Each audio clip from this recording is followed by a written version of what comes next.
ಕಲಬುರಗಿ ಜಿಲ್ಲಾ ಉಸ್ತುವಾರಿ ಸಚಿವ ಪ್ರಿಯಾಂಕ್ ಖರ್ಗೆ ಮತ್ತು ಅವರ ಕುಟುಂಬಕ್ಕೆ ಆರ್ಎಸ್ಎಸ್ನಿಂದ ಅವಾಚ್ಯ ಶಬ್ದಗಳಿಂದ ನಿಂದಿಸಿದ್ದು ಇದನ್ನು ನಾವು ಖಂಡಿಸುತ್ತೇವೆ ಎಂದು ಕರ್ನಾಟಕ ದಲಿತ ಜನಜಾಗೃತಿ ವೇದಿಕೆಯ ಮುಖಂಡರು ತಿಳಿಸಿದರು. ಕಲಬುರಗಿಯ ಪತ್ರಿಕಾ ಭವನದಲ್ಲಿ ಕರೆದ ಸುದ್ದಿಗೋಷ್ಠಿಯನ್ನು ಉದ್ದೇಶಿಸಿ ಮಾತನಾಡಿದ ಅವರು, ಆರ್ಎಸ್ಎಸ್ ನಾಯಕರು ಇವರ ಸಂಘಟನೆಯ ಸಂವಿಧಾನದ ಅಡಿಯಲ್ಲಿ ನೋಂದಣಿ ಆಗಿಲ್ಲ. ಆದ್ರಿಂದ ಸರ್ಕಾರಿ ಶಾಲಾ ಕಾಲೇಜುಗಳ ಆವರಣದಲ್ಲಿ ಕಾರ್ಯಚಟುವಟಿಕೆ ಮಾಡಿದ್ರೆ ಅಲ್ಲಿ ಆಗುವ ಅನಾಹುತಗಳಿಗೆ ಯಾರು ಕಾರಣ? ಆದ್ರಿಂದ ಇನ್ನು ಮುಂದೆ ಆರ್ಎಸ್ಎಸ್ನವರು ಸರ್ಕಾರಿ ಶಾಲಾ ಕಾಲೇಜುಗಳ ಆವರಣದಲ್ಲಿ ಕಾರ್ಯಚಟುವಟಿಕೆಗಳನ್ನ ಮಾಡಬೇಕಾದ್ರೆ ಸಂಬಂಧಪಟ್ಟ ಇಲಾಖೆಗಳಿಂದ ಅನುಮತಿ ಪಡೆದುಕೊಳ್ಳಬೇಕು ಎಂದು ಕಲಬುರಗಿ ಜಿಲ್ಲಾ ಉಸ್ತುವಾರಿ ಸಚಿವ ಪ್ರಿಯಾಂಕ್ ಖರ್ಗೆ ಅವರು ಮುಖ್ಯಮಂತ್ರಿಗಳಿಗೆ ಪತ್ರ ಬರೆದಿದ್ರು. ಅದರಲ್ಲಿ ತಪ್ಪೇನಿದೆ ಎಂದರು. ಇನ್ನು ಇದರ ಕುರಿತು ಸಚಿವ ಪ್ರಿಯಾಂಕ್ ಖರ್ಗೆ ಅವರ ಕುಟುಂಬಕ್ಕೆ ಅವಾಚ್ಯ ಶಬ್ದಗಳಿಂದ ನಿಂದಿಸಿದ್ದು ಖಂಡನೀಯವಾಗಿದೆ ಎಂದರು. ಸನ್ಮಾನ್ಯ ಶ್ರೀ ಮುಖ್ಯಮಂತ್ರಿ ಸಿದ್ದರಾಮಯ್ಯ ಅವರಿಗೆ ಆರ್ಎಸ್ಎಸ್ ಯಾವುದೇ ಒಂದು ಕಾರ್ಯಕ್ರಮ ಮಾಡಬೇಕಾದರೆ ಸಂಬಂಧಪಟ್ಟ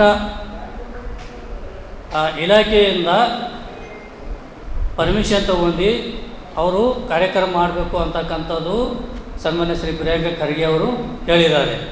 ಆದರೆ ಪ್ರಿಯಾಂಕ ಖರ್ಗೆ ಅವರಿಗೆ ಅವರ ಕುಟುಂಬದವರಿಗೆ ಅವಾಚ್ಯ ಶಬ್ದಗಳಿಂದ ಬೈದು ನಿಂದನೆ ಮಾಡಿ, ಹೀಗಾಗಿ ಅವರೇನು ಹೇಳಬೇಕಾಗಿದೆ ಹೇಳಿಲ್ಲ. 2013ರಲ್ಲಿ ಸನ್ಮಾನ್ಯ ಶ್ರೀ ಜಗದೀಶ್ ಶೆಟ್ಟರ್ ಅವರ ಮುಖ್ಯಮಂತ್ರಿ ಆದಂಥ ಸಂದರ್ಭದಲ್ಲಿ ಅವರು ಈ RSS ಶಾಲೆ ಕಾಲೇಜುಗಳಲ್ಲಿ ಯಾವುದೇ ಒಂದು ಕಾರ್ಯಕ್ರಮ ಎಲ್ಲೇ ರಾಜ್ಯದಲ್ಲಿ ಕಾರ್ಯಕ್ರಮ ಮಾಡಬೇಕಾದ್ರೆ ಒಂದು ಆ ಇಲಾಖೆಯಲ್ಲಿ ಒಂದು ಕಾರ್ಯಕ್ರಮ ಮಾಡಬೇಕಾದ್ರೆ ಒಂದು ಪರ್ಮಿಷನ್ ತಗೋಬೇಕು ಅಂತಕ್ಕಂಥದ್ದು ಮಾತಾಡಿದ್ದಾರೆ.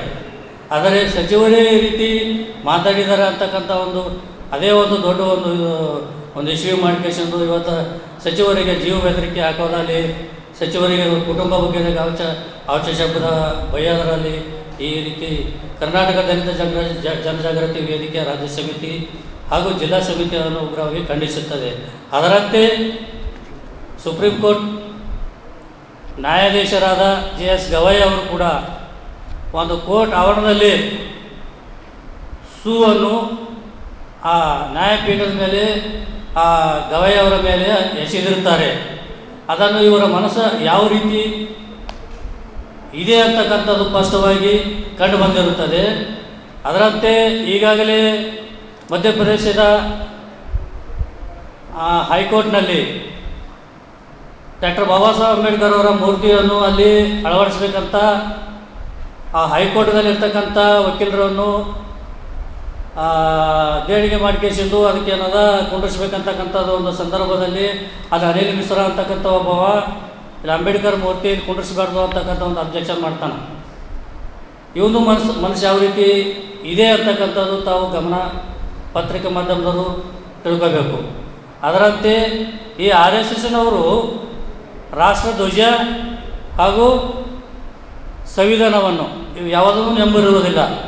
ಅದರಂತೆ ಇವ್ರ ಕಚೇರಿ ಮೇಲೆ ರಾಷ್ಟ್ರಧ್ವಜನೂ ಹಾರಿಸೋದಿಲ್ಲ. ಅದಕ್ಕಾಗಿ ಈ ಮುಂದೆ ಬರ್ತಕ್ಕಂಥ ದಿನಗಳದಾಗ ಈ ಸಂಘಟನೆ ಏನದ ಈ ರೀತಿ ಯಾವುದೇ ಒಂದು ಕಾರ್ಯಕ್ರಮ ಮಾಡಬೇಕಾಯ್ತಪ್ಪ ಅಂದ್ರೆ ನಮ್ಮ ದಲಿತ ಸಂಘಟನೆಗಳಲ್ಲಿ ಬೇರೆ ಬೇರೆ ಸಂಘಟನೆಗಳಲ್ಲಿ ಯಾವುದಾದ್ರೂ ಧರ್ಮದ ಬಗ್ಗೆದಾಗಲಿ ಯಾವುದಾದ್ರು ಜಾತಿ ಬಗ್ಗೆದಾಗಲಿ ಯಾವುದಾದ್ರೂ ಒಂದು ಕೆಟ್ಟದ್ದು ಮಾತಾಡೋದಲ್ಲಿ ಹೇಳೋದಲ್ಲಿ ಕೇಳೋದಲ್ಲಿ ನಾವು ಯಾವತ್ತೂ ಯಾರನ್ನೂ ಮಾತಾಡಿಲ್ಲ.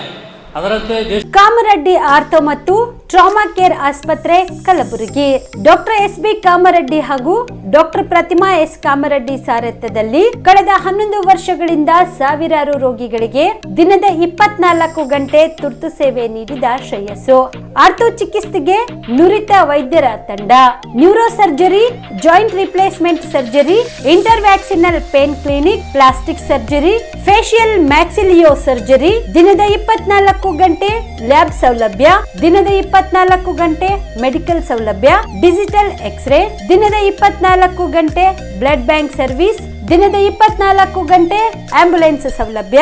ಹೆಚ್ಚಿನ ಮಾಹಿತಿಗಾಗಿ ಸಂಪರ್ಕಿಸಿ ಸರ್ಕಾರಿ ITI ಕಾಲೇಜು ಮುಂಭಾಗ, ಕಾಮರೆಡ್ಡಿ ಆರ್ಥೋ ಮತ್ತು ಟ್ರಾಮಾ ಕೇರ್ ಆಸ್ಪತ್ರೆ ಕಲಬುರಗಿ. Phone number 084722566163.